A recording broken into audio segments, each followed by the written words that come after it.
est en 2025 depuis quoi? 20 jours? On s'en fout. En tous les cas, j'ai envie de vous parler des livres que j'ai vraiment kiffé cette année. Voici mes awards de l'année 2024. On va commencer par le plus beau livre de l'année, ou le beau livre le plus beau, comme vous voulez. Il s'agit de Drague de Apolline Bazin. Un véritable livre d'archives sur le drag et les performances drag, et aussi sur l'évolution de cet art, comment il a su se renouveler, quels codes ont imprégné le drag à certaines époques. Et ce que j'ai trop aimé, c'est que ça met pas qu'en avant des drag queens, mais ça met en avant aussi des drag kings, ça met en avant des créatures, ça met en avant la performance, l'esthétisme, la communauté. Et ça vient bien montrer que le drag, c'est de la création artistique, mais aussi de la lutte. Apolline Bazin a bien fait le taf en allant chercher dans les archives. Adoré la mise en page, adoré la typo. Les photos sont absolument incroyables. C'est un magnifique livre, un magnifique cadeau à faire aussi. Le choix de la couverture avec des reflets aussi, enfin bref. On adore, magnifique. La surprise de l'année. Alors, la surprise de l'année, ça a été que j'ai découvert les mangas et un peu plus les bandes dessinées jeunesse. Ce sera Je crois que mon fils est gay, qui est en 5 tomes, qui est trop chouette. C'est pas sexualisant, c'est vraiment autour du coming in, c'est vraiment trop trop bien. Et aussi Heartstopper. Voilà, je débarque après tout le monde. Nick et Charlie, les petits Mimi. Que du plaisir, je pensais pas que j'allais autant aimer, alors que en vrai, les sujets, ben, je suis en plein dedans, c'est ma came. Le livre le plus addictif de l'année, failli en mettre deux, finalement il n'y en a plus qu'un, je vais expliquer pourquoi. Yellowface, de R.F. Kuang, genre, direct. C'est tellement addictif.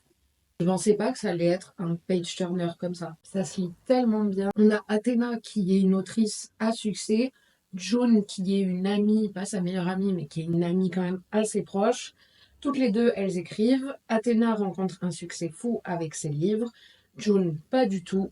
Et du jour au lendemain, Athéna va mourir et June va lui voler le manuscrit que son ami était en train d'écrire pour le publier sous son nom. J'ai énormément aussi aimé deux nouvelles de Camilla Läckberg, Femme sans merci et une autre. Le seul truc qui m'a énormément refroidi sur Camilla Läckberg, c'est que j'ai appris qu'elle soutenait Johnny Depp et qu'elle condamnait fermement Amber Heard, et ça m'a vraiment dégoûtée. Elle a des risques plutôt féministes et empouvoirants. On a notamment des femmes qui se vengent, et elle a un slow féminisme, genre elle n'est pas du tout radicale ou quoi que ce soit, mais du coup j'ai pas trop envie de lire ses autres livres. Je préfère dire que le livre le plus addictif, ça a été celui-là, parce qu'en soi, c'est le cas. L'auteur ou l'autrice révélation de l'année, moi, c'est Kay O'Neill. Absolument magnifique. Qui est absolument remarquable. C'est la trilogie des Dragontés, avec des petits dragons trop mimi, trop coquettes, qui ont sur leurs cornes des feuilles de thé. Et en fait, c'est tout un art de récolter ces feuilles, de les faire infuser. Chaque petit dragon appartient à quelqu'un, mais appartient pas dans le sens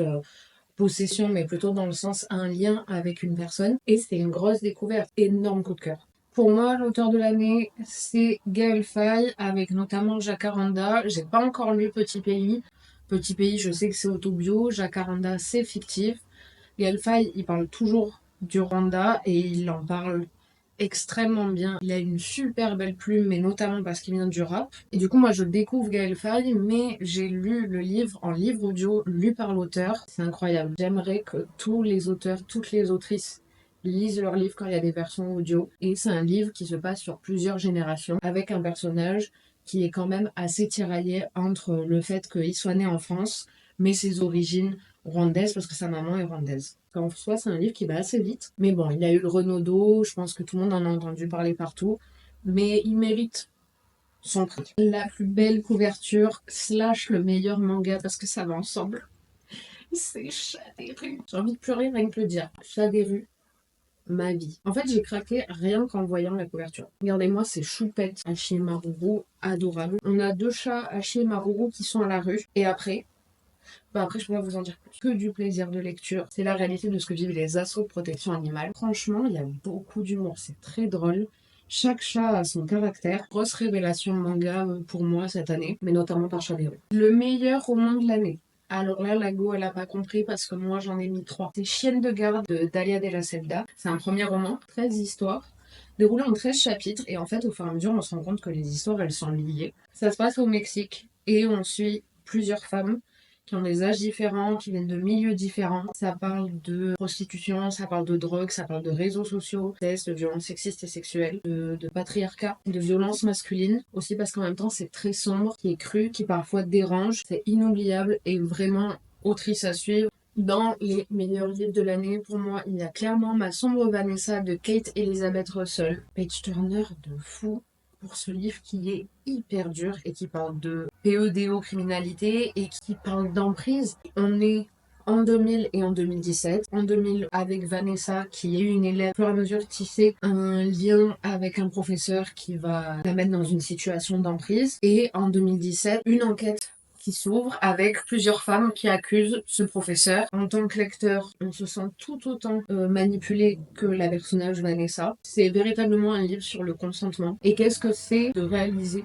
qu'on a été victime dans une relation, qu'en fait c'était pas de l'amour. C'est très bien construit, par contre il faut avoir le cœur un peu accroché. Je ne conseillerais pas ce livre à tout le monde parce qu'il est vraiment très très dur. Et idem, autrice à suivre à fond. Et en dernier, mon troisième coup de cœur de l'année, ce serait Jacaranda de Gaël Faye parce que je m'attendais pas à ressortir autant bouleversée de cette lecture. C'est la première fois que je pleurais lisant un livre et Jacaranda, c'est absolument inoubliable d'atmosphère, d'ambiance, d'émotion. Et là, les mots, moi, sont des livres marquants de l'année. L'essai de l'année, c'est Lire pour relier de Régine Détambel. Comment les livres soignent et transforment, mais pas juste un livre de développement personnel, il s'agit pas de ça du tout, c'est très concret. Régine Détambel, elle fait de la bibliothérapie créative, elle a monté le collectif Lire pour relier en 2020 pour appeler des personnes âgées qui sont dans des EHPAD et qui étaient alors encore plus coupées de tout pour qu'il y ait des bénévoles qui appellent ces personnes âgées, qui leur racontent et qui leur lisent des histoires, ce qui a permis de créer du lien. Ça a permis à certaines personnes, par la littérature, de pouvoir parler et de créer une véritable thérapie parce qu'il y avait des histoires qui leur faisaient écho à ces personnes âgées, ça leur permettait de tirer des fils et de parler aussi de leur propre vie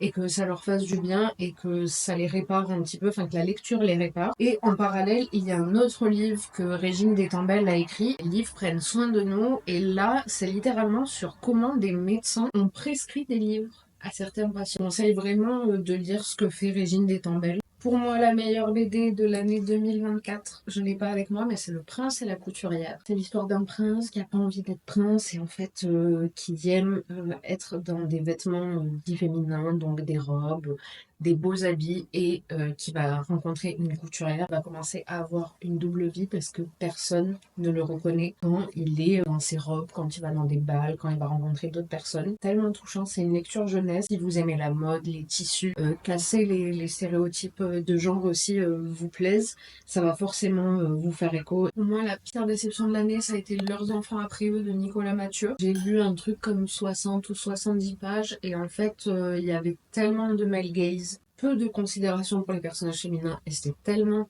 les deux petits mecs là qui étaient au centre du truc, qui faisaient leurs conneries de mecs, d'ados, ça m'a saoulée. En fait, ça m'intéresse pas. Notre déception de l'année, ce serait Rousse ou les beaux habitants de l'univers. Une fable écologique. Oh, mais j'ai pas accroché sur le style de l'écriture, j'avais l'impression qu'il me manquait des mots. Mais je pense que ça peut trouver son public. Le livre que j'attends le plus en 2025, ou les livres, je pense à deux essais. Le nouvel essai de Rose Lamy qui s'appelle Beauf, et l'essai de Léane Alestra qui avait écrit Les hommes hétéros le sont-ils vraiment. Léane Alestra qui va sortir Les Vigilantes, les femmes d'extrême droite et le nationalisme sexuel. En vrai, on s'en doutait, hein, quand on lit ses stories, c'est un sujet qu'elle aborde régulièrement. Ça va faire peur, pour sûr, mais ça va être passionnant. Dites-moi s'il y a certains livres qui vous parlent, qui vous ont fait écho avec vous, vos kiffs ou vos déceptions. Bisous.